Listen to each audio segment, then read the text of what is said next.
नमस्कार। मेरा अगला युद्ध और बाजार का एपिसोड और एक दिलचस्प दिन जहाँ पर एक गैप अप ओपन हुआ, मिड डे में भयंकर करेक्शन हुआ, फिर वापस क्लोज एंड तक वापस बढ़ा, पर निफ्टी उतना नहीं बढ़ा कि वापस ग्रीन में आ जाए। रेड में ही थी large cap, but mid cap और स्मॉल कैप थोड़े आधा परसेंट पौने 1% अप थे, बट माइक्रो कैप 1% प्लस था। तो ये पहली स्थिति।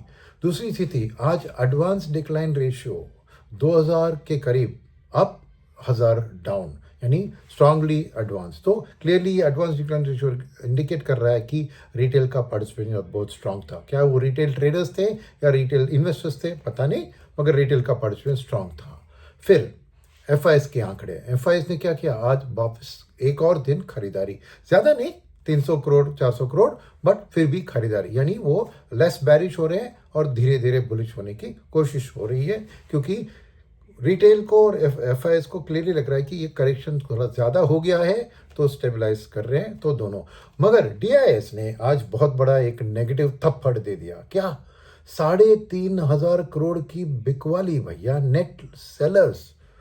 तो इमीडिएटली हेडलाइन शायद कल आप पढ़ सको कि अरे DIIs turn negative on India. नहीं नहीं नहीं, बात ऐसी नहीं है। बात जैसे हमने पहले भी बात कर चुके हैं, ये मौका, ये वक्त है, फर्स्ट 2 वीक्स ऑफ नई क्वार्टर में डीआईएस अर्निंग सीजन के इंतज़ार में कैश रेज करके तैयार रहने की कोशिश करते हैं, क्योंकि पिछले महीने तो बहुत उन्होंने खरीद डाला, तो इसीलिए अब वो कैश जनरेट कर रहे हैं।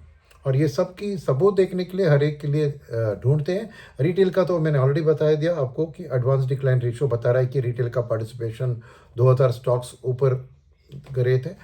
और एफआईएस की बात करें, एफआईएस तो में क्या मैंने कह रहा था कि थोड़ी पॉजिटिव आ रहे हैं। एक तो नंबर, कैश नंबर बता रहे, पर पुट कॉल रेशियो भी 1.18 से 0.92, यानी पुट गिर रहे हैं, यानी लेस बैरिश हो रहे हैं, ये क्लियरली वो भी दिख रहा है। और advance decline ratio, long short ratio, वो भी कल 31 था, 31:69 करीब, आज 34:66, यानी 31 से 34 लॉन्ग बढ़ गया है, शॉर्ट्स गिर गए हैं। तो ओवरऑल एफआईएस धीरे धीरे इंडिया के ऊपर पॉजिटिव हो रहे हैं। कारण क्या है कि एक, ऑयल का लेवल 95 के लेवल पे स्टेबलाइज हो चुका है।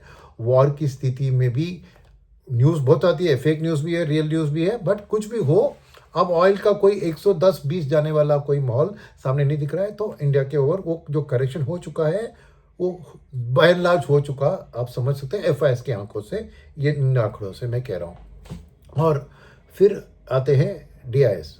मैंने कहा कि डीआईएस प्रॉफिट बुक कर रहे हैं, तो कैसे बताओ, देखो कौन सी सेक्टर में परफॉर्मेंस आज अच्छी थी, कौन सी बुरी थी। तो अच्छा जो सा सेक्टर था, आईटी था। क्यों? क्योंकि रुपये तो स्टेबल था, रुपए में कुछ बदलाव नहीं था, तो आईटी में क्यों स्टेबिलिटी थी, थोड़ी बढ़त भी थी, क्योंकि इसलिए मैंने जाके फॉरवर्ड करेंसी का रेट्स देखा, और वो देखते हुए मुझे पता लगा कि अभी फॉरवर्ड करेंसी का रेट जो प्रीमियम होता है 1 साल के बाद या 6 महीने के बाद, अगर डॉलर को आपको कैप करना है, मुझे एक्सपोर्टर को कैप करना है, मेरे को इतना पैसा आना चाहिए, मेरे को क्लैरिटी चाहिए, हेजिंग बोलते हैं उसको, तो वो कह रहा है कि रुपये करीबन 95-50 के करीब है 6 महीने में एक्सपेक्टेशन, और 96 से ऊपर है 1 साल में। तो इसीलिए फॉरेनर्स के लिए, ये अगर आईटी खरीद रहेंगे आज, तो रुपये का वीकनिंग होगा, तो ऑटोमेटिकली उनके पोर्टफोलियो में वो एक हेड्स की तरह आ जाएगा, और जो भी अर्निंग्स आता है वो एक पॉजिटिव बन जाता है। तो ये है आईटी की बुढ़ाप के कारण।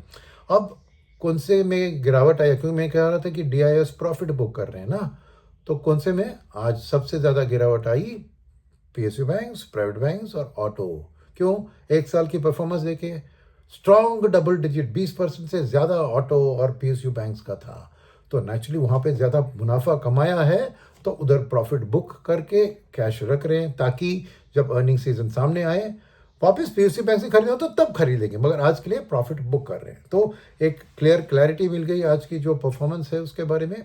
तो आने वाले दिन का क्या, अगर डीआईएस ऐसे सेलिंग करे तो कितने दिन तक करेंगे, जब तक अर्निंग सीजन में क्लैरिटी आती है थोड़ी सावधानी रहेंगे, तो तब तक मार्केट थोड़ी वॉलेटाइल ही रहेगी, बिकॉज डीआईएस तो बड़े दिग्गज प्लेयर होते हैं, और एफआईएस भी उतना खरीदारी नहीं कर रही कि मार्केट एकदम दौड़ चले।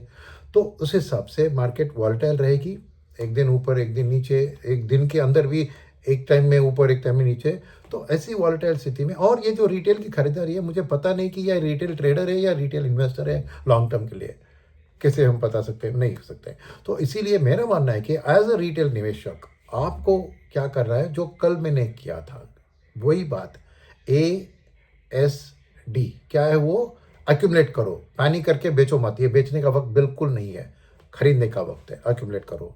दूसरी, स्टैगर करो, क्योंकि वॉलेटिलिटी जारी रहेगी। क्योंकि देखिए मैं क्यों कह रहा हूँ स्टैगरिंग, और क्योंकि DIS ये जो कैश रेज कर रहे हैं, एक ना एक दिन वापस उसको डिप्लॉय करना पड़ेगा जब अर्निंग सीजन की क्लैरिटी आती है, तब कुछ सेक्टर बढ़ेंगे, मगर आज आपको पता नहीं कि कौन सा सेक्टर बढ़ेगा। इसलिए मेरी तीसरी वर्ड है डाइवर्सिफाई, क्योंकि अगर आपने अभी सेक्टर चुना और उस सेक्टर का नंबर अच्छा नहीं आया तो आपके लिए नुकसान होगा। तो DIS को पता लगेगा तो वो ज़्यादा जाके खरीदेंगे। तो म्यूचुअल फंड के जरिए खरीदना तो ऑलवेज बेहतर होता है, मगर जैसे मैंने कहा अक्युमुलेट, स्टैगर, डाइवर्सिफाई, ASD, ये 3 शब्द मन में रखिए। और उस हिसाब से मेरा एक जो कहता हूँ मैं, जो मार्केट कल जो एक्सपेक्ट कर रहे थे वैसे ही आज बिहेव किया, तो बहुत अच्छी चीज़ है।